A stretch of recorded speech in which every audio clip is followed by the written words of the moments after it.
রাস্তায় কোনো টাকা কুড়িয়ে পেলে করণীয় কি? আমি কি ওই টাকা মসজিদে দিয়ে দিব, নাকি এর সাথে আরো যোগ করে টাকা দান করতে হবে? আমাদের দেশে অনেক মাসআলা আগের যুগের মুরব্বীরা বানাইছে, সৎ উদ্দেশ্যে অসৎ কাজ করছে, সৎ উদ্দেশ্যে অসৎ কাজ করছে, নেক উদ্দেশ্যে জাল হাদিস বানাইছে। এরকম অনেক বিষয় আছে। এর মধ্যে এটা একটা, যে রাস্তা যদি কোনো টাকা পাওয়া যায়, কুড়ানো টাকা, হারানো টাকা কেউ যদি ধরে, তাহলে 10 টাকার নোট উঠালে 20 টাকা তাকে দিতে হবে। এটা একটা জাল হাদিস। এই জাল হাদিস যারা বানাইছেন তাদের একটা নেক নিয়ত ছিল। কি নিয়ত সেটা? যাতে করে মানুষ যেমনি সেমনি টাকা ধরার সাহস না করে, যে ধরলে কিন্তু আমার 20 টাকা দেওয়া লাগবে, বাবা তার চাইতে না ধরি, যার টাকা সেই পাক। তো এই নেক উদ্দেশ্যে এটা জাল হাদিস বানাইছেন, কাজটা ভালো করেন নাই। উদ্দেশ্য ভালো ছিল, ওনাদের সরলতা ছিল। এরকম বহু নেক উদ্দেশ্যে জাল হাদিস বানাইছেন। যেমন রাতে যে আমাদের খাবারের প্লেট, এটা খায়া পানি, ধোয়া পানি, আগে গ্রামের আমরা মাটির ঘরে, টিনের ঘরে থাকতাম, তো এটা বাহিরে ফেলানো যাবে না রাত্রে, তাহলে ক্ষতি হবে। এই মাসালা যারা বানাইছেন জাল হাদিস, নিষেধ নাই কোথাও হাদিসে, ফালালে কেউ ফালাতে পারে, কিন্তু অবশ্যই দেখে শুনে ফালাতে হবে, কার গায়ে আর পড়ে কিনা।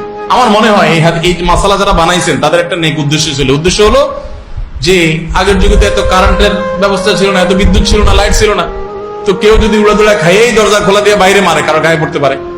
খোলাপান যেন এই কাম না করে, যেন বলছে খবরদার, এটা ফলানো যাবে না, ক্ষতি হয়ে যাবে।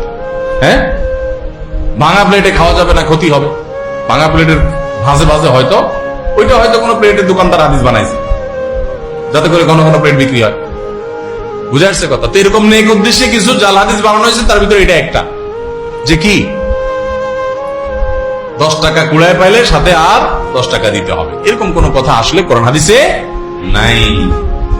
পোলাপান রে সঠিক রাস্তা রাখার জন্য এরকম বই কিছু বানাইছে। এই যে আরেকটা মাসালা আছে না এরকম, যে কি যদি পড়ে কেউ বই খোলা রাখে, পোলাপান বই পড়ে খোলা রেখে চলে যায়, তাহলে কি হয়? শয়তানে পড়ে। শয়তানে পড়লে তো ভালো, শয়তান মানুষ হয়ে গেলে তো এটাই চাই আমরা, শয়তানে পড়লে তো ভালোই।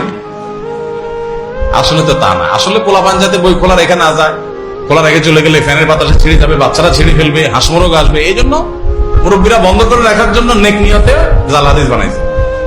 বুঝে আসছে কথা? এরকম বহু দৃষ্টান্ত আছে, শত শত মাসালা আছে এরকম, যে ভালো উদ্দেশ্যে জালটা তৈরি করছে। রাতে হাত পায়ের নখ কাটা ঠিক না, কাটালে ক্ষতি হয়। আসলে কোরআন হাদিসে কোথাও নিষেধ নেই, চাইলে কাটতে পারে, কিন্তু নিষেধ করছে কেন? হয়তো বা এই জন্য নিষেধ করছে যে আগে তো কারেন্টের লাইট ছিল না, আলো অন্ধকারের মধ্যে কাটবে, পোলাপেন হাত পা কেটে ফেলবে, এই জন্য যার না কাটে, দিনে আলো যেন কাটে, জাল হাদিস বানাই দিচ্ছে। তো এরকম বহু জাল হাদিস আমাদের সমাজে আছে, যেগুলো আসলে ভিত্তি কোরআন হাদিসে নাই। তো এই যে কথা, যে টাকা কুড়িয়ে পাওয়া টাকা, এটা পাইলে বেশি টাকা দিতে হয়, সঠিক না। যে টাকা পাবেন সেটাই দিতে হবে। এখন কথা হলো এটা কি করবেন? ভাই জিজ্ঞেস করছে মসজিদে দান করবেন কিনা। উত্তর হলো মসজিদে দান ধরেই না। এই টাকা যদি আপনি নেন, তাহলে আপনার দায়িত্ব হলো প্রাপক খুঁজে বের করবেন। এবার ঘোষণা দিয়ে থাকেন, ভাই কার টাকা হারাইছে, কার টাকা হারাইছে, আমি পাইছি পাইছি, যে যারা পাইছেন ওর আশেপাশে ঘোষণা দিতে থাকবেন। দিতে দিতে যদি মালিক পান তো আলহামদুলিল্লাহ, যদি মালিক না পান, দীর্ঘদিন বলতে বলতে আর আশা হারাই গেছে যে না এইটা আর পাওয়া যাবে না, তাহলে সেক্ষেত্রে এবার মালিকের তরফ থেকে আপনি কোন গরিব দুঃখীকে বা কাউকে দান করে দিতে পারবেন। আর যদি নিজে গরিব হন তো নিজেও খেয়ে ফেলতে পারবেন, যদি মালিক খুঁজে পাওয়ার আশা না থাকে। আর যদি এরকম টাকা ধরে আস্তে আস্তে খুঁজেন, ভাই কারোর টাকা হারাইছে কিনা, ভাই কারোর টাকা হারাইছে কিনা, কারণ এভাবে কয়েকবার বলে বলেন, বলছি কেউ তো বলে না, তাহলে আমি খাই ফেলাই, সেটা কিন্তু জায়েজ হবে না। বুঝে আসছে কথা? ঘোষণা ভালো করে দিলেন, সব জায়গায় শুনেলেন, এরপরে মালিক পাওয়া যাচ্ছে না, তাহলে এবার গরিবকে দান করে দিবেন।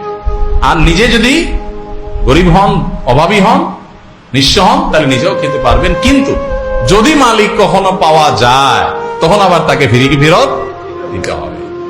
বুঝে আসছে কথা? তো পাওনা টাকা এটা নিলে বা পাওনা কিছু পাইলে এটা পরিশোধ করার চেষ্টা থাকতে হবে। আর যদি খুব তুচ্ছ জিনিস হয়, 5 টাকার কয়েন, 2 টাকার কয়েন, এটা আসলে যার হারাইছে সে আর খুঁজতে আসবেও না, হালকা খোঁজাখুঁজি করে পাইলেন না, এটা সরাসরি দান করে দিতে পারবেন।